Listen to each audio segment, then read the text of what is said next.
वाढली मांडली मारी चरणा तुझा वाचून सांगू कवणाय आईचे बोलून सुलोचना करीन मान हस्तेशी. हो ज्यावेळेस असणारा वानरांना आणि सुग्रीवाने त्या ठिकाणी काय केलं सुलोचनेची त्या ठिकाणी प्रत्यक्षात असणारी परीक्षा घ्यायला सुरुवात केलेली आहे.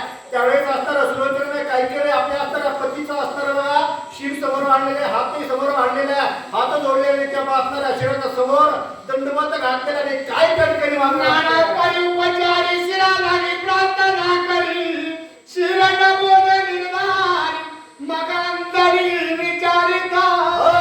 नमस्कार केला आणि सांगू लागलेली हे वानर सैन्य असणारे माझ्या परीक्षा बघू लागलेली आहे. तुझ्याशिवाय आता मला कोण आहे असं मागणं मागतात त्यावेळेस काहीच बोलत नाही. मनोदर्गी आता धास्तावली आता काय बोलते शुद्ध भावाविने मला पंगी उपचार घालाव करितान बोले चिरापण आता सतीपण देऊयासी.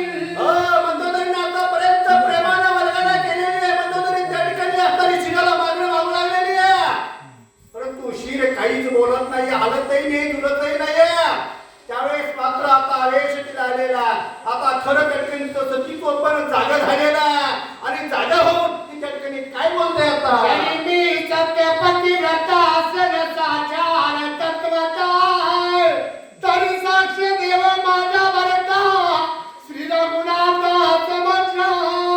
तिने सांगितलं आतापर्यंत असणाऱ्या आमच्या जीवनामध्ये आतापर्यंत मी जर का एकनिष्ठ राहिली असेल मी जर का एकनिष्ठपणे तुमची सेवा केली असेल ना माझ्याकडनं जर का माझ्या जीवनामध्ये एकही चुकीचा पाऊल पडला नसेल तर आता शिरानं बोलायलाच पाहिजे असं म्हणल्याच्या नंतर आता मात्र शिर काय करता हे अभ्यंतरी आपण म्हणेनी पतिव्रता सेना इंद्रजिता तुझ्या वाचुना शेषाचना सर्वही. तिने सांगितलं आतापर्यंत असणाऱ्या माझ्या जीवनामध्ये फक्त असणारा एकच पुरुष तो म्हणजे असणारा इंद्रजित.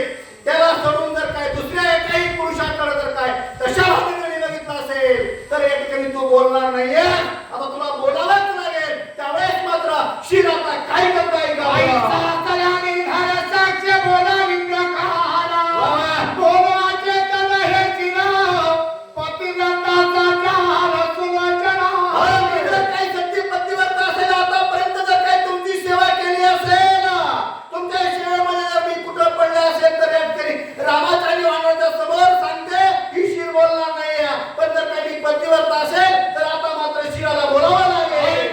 सतीचे उत्तर खर करण्याचे करायची एकता श्रीरामचंद्र साक्ष साचा. त्यावेळेस आता तिने उद्गार काढले. उद्गार काढल्याच्या नंतर थर ते शिर कापू लागलेलं आहे. आता मात्र त्या ठिकाणी बघा आता रोग फावून आलेला आहे आणि शिर काय बोलतोय का रामचंद्र सत्य सत्य कैसे सुलोचनेचे पतिव्रता तारुण्य इच्छामुख कार्य निश्चित करी स्वामी.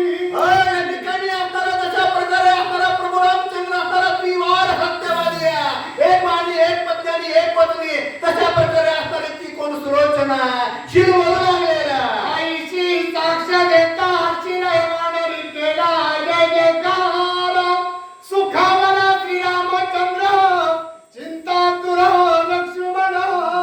सत्य पतीवरती सारखं राहावं लागतं.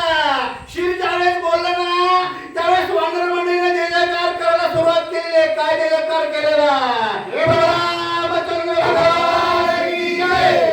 केवळाचे तळ शिर साक्ष बदले पैसाच्या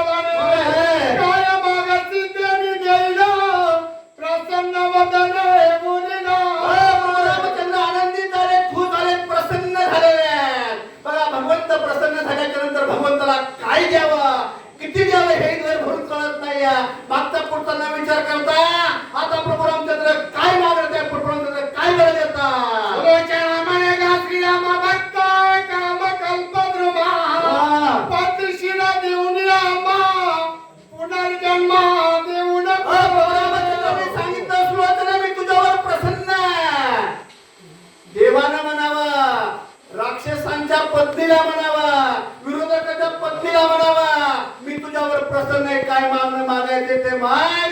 कारण भक्ती तशी करावी लागते. देव दुश्मनही बघत नाही, आपलाही बघत नाही, दुसऱ्यांचाही बघत नाही. कारण का? त्याच्याकडे भेदाभेद नाही, माणसाकडे भेदाभेद आहे. तो छोटा आहे, तो मोठा आहे, देवाकडे नाहीये.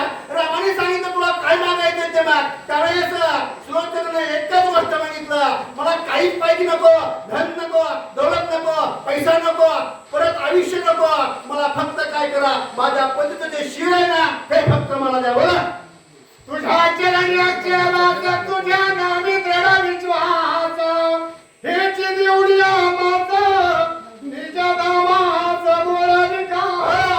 एक मार्ग मागितलेलं आहे. आपल्याला जर काय देव प्रसन्न झाला तर नक्कीच आपण पैसा अडका धन दौलत मागू बघा म्हणजे. परंतु तिने तसं काहीच मागितलं नाहीये. मग तिने एकच मागितलं, माझं जे काय अंतर चित्त आहे, माझं जे काय लक्ष आहे ना हे फक्त तुझ्या चरणावर असू दे. फक्त मला फक्त तुझी सेवा घडू दे, एवढंच फक्त असणार बघा. मला तेवढंच मला आशीर्वाद दे. हा एकट्याने आणि एकट्याने एवढंच मागितलं आणि ते शांत बसलेले. आईचे मागे सुलोचना संतोष लाय राम राणा, पावना चैन निज भवनाय आशीर्वचना दान माझा. या ठिकाणी एवढं मागितल्यानंतर प्रभू रामचंद्र त्या ठिकाणी आनंद घरामध्ये लगेच तथास्तु म्हणले, आशीर्वाद दिलेला. आणि आता पुढे काय बोलता? आणि कहोनी अर्चनित काय बोलाला रघुनाथ, आता उठविना इंद्रजित म्हणून हात उचलिला. अतिशय आनंदाच्या घरामध्ये प्रभू रामचंद्राने सांगितलं, सुलोचने काळजी करू नको, एका क्षणामध्ये इंद्रियाला उठवतो. शब्द काढल्याच्या नंतर हनुमंतराय पुढे काय बोलतो? हनुमंत वीर स्वामिनी हा परोपकार पुरे करावा विचार समग्र, आता उदार रामाने सांगितलं, सुलोचने काय मागायचे ते मला हनुमंत पळत आले. रामा. अरे तुमची उदारता काय बोलता म्हणले? अरे विचार करून बोला की बोला. तो बोलिला लक्ष्मण हनुमानाचे वचन प्रमाण, स्वामिनी करुणिया पद हनुमंत सांगितलं रामा. अरे सावध व्हा म्हणले. हनुमानजी बोलतात ते खरंच आहे. बोला. सुग्रीवा बोला सुलोचन प्रतिशिरा घेऊन या निघतवरी ती, विलंबन करावा आरती जाई निश्चिती निज सुग्रीव पळताना सांगितलं, सुलोचने लवकर पतीचं शिर घेऊन निघून जायचं, थांबू नको. वचनाची राबुजातन कवळोण, श्रीरामा नमस्कार प्रदक्षिणाय करोनी विनवणी करीत जे. लवकर इथून निघून जा म्हणलं. तिने काय केलं, लगेच शिर घेतलं, ते भुजा हातामध्ये घेतले आणि रामाला काय विनंती केली? स्वामी रघुनाथा याचींचा दिवसा युद्ध वार्ता, आपण न करावी सर्वता वानरा पुढे काय मागणं मागितलं? आपल्यासारखे नको, सुखी ठेव देवा. मुंडका जळायचं आणि काय मागायचं? देवा आम्हाला सुखी ठेव, ते नाही मागितलं. रामाकडे एक मागणं मागितलं, आजचा दिवस युद्ध बंद करा. कारण काय करायचं? माझ्या पती सोबत मला आज कुठं जायचंय? सती जायचं. म्हणून धुमधडाका नको. हे असणारं सांगण्यासाठी युद्ध आज बंद करा, सतीत्वाचं दान कटकरी मागते. रघुनंदन करी सुग्रीवा आजचा दिवस वन लगन रणकंदना नजावे. लगेच त्या ठिकाणी असणारा रामानं लगेच वानरांचा राजा असणारा सुग्रीवाला आदेश दिलेला. सुग्रीवाला वानर सैन्याला बोलावलं आणि आदेश देतात, आजचं युद्ध बंद म्हणजे बंद. चला पुढील वाचे दत्ता भाऊ यादव झोनकवर, अगदी सुंदर वाचन आहे त्यांचं.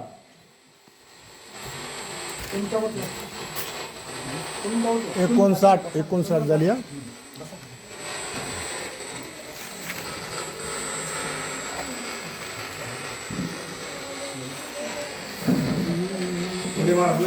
एकोणसाठ